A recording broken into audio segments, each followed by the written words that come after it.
শুভেচ্ছা, স্বাগত।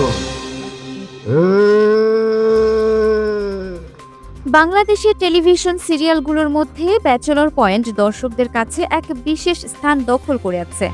এই সিরিয়ালের প্রতিটি চরিত্রই যেন দর্শকদের জীবনের অংশ হয়ে উঠেছে। এর প্রতিটি সিজনের জন্য দর্শকরা অধীর আগ্রহে অপেক্ষা করেন। এই অপেক্ষার অবসান ঘটিয়ে সম্প্রতি এই সিরিয়ালের সবচেয়ে জনপ্রিয় চরিত্রগুলোর মধ্যে অন্যতম নেহাল এর প্রত্যাবর্তন ঘটেছে। নেহাল চরিত্রে অভিনয় করা অভিনেতা তৌসিফ সিজন 1 এবং 2 এর পর সিজন 5 এ ফিরে এসেছেন।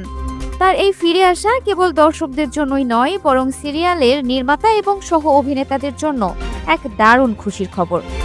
নির্মাতারা তাকে বিশেষভাবে ধন্যবাদ জানান, কারণ তার অনুপস্থিতি দর্শকরা খুবই অনুভব করেছেন।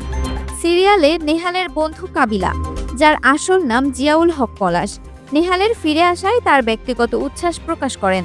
কাবিলা বলেন যে পাশা ভাই এবং হাবুর মতো বন্ধুদের থেকে মুক্তি পেতে তার একটি ব্রিদিং স্পেস দরকার ছিল, যা নেহাল তাকে দিতে পারবে। এই বক্তব্যটি তাদের মধ্যেকার শক্তিশালী বন্ধুত্ব এবং পর্দার বাইরের সম্পর্কের গভীরতা তুলে ধরে। এই সিরিয়ালটির প্রতি দর্শকদের ভালোবাসা এবং আবেগপূর্ণ সংযোগ চোখে পড়ার মতো। বজ্রবাজারের জাকির চরিত্রে অভিনয় করা একজন জানান, ব্যাচেলর পয়েন্টের সেটে বা বাইরে দর্শকরা সবসময় নেহালকে নিয়ে প্রশ্ন করতেন এবং জানতে চাইতেন তিনি কবে ফিরবেন।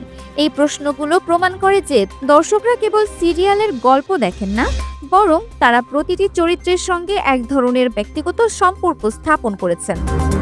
ব্যাচেলর পয়েন্ট কেবল একটি কমেডি সিরিয়াল নয়, এটি বর্তমান তরুণ সমাজের জীবনযাত্রা, বন্ধুত্ব এবং সম্পর্কের এক বাস্তবসম্মত প্রতিফলন।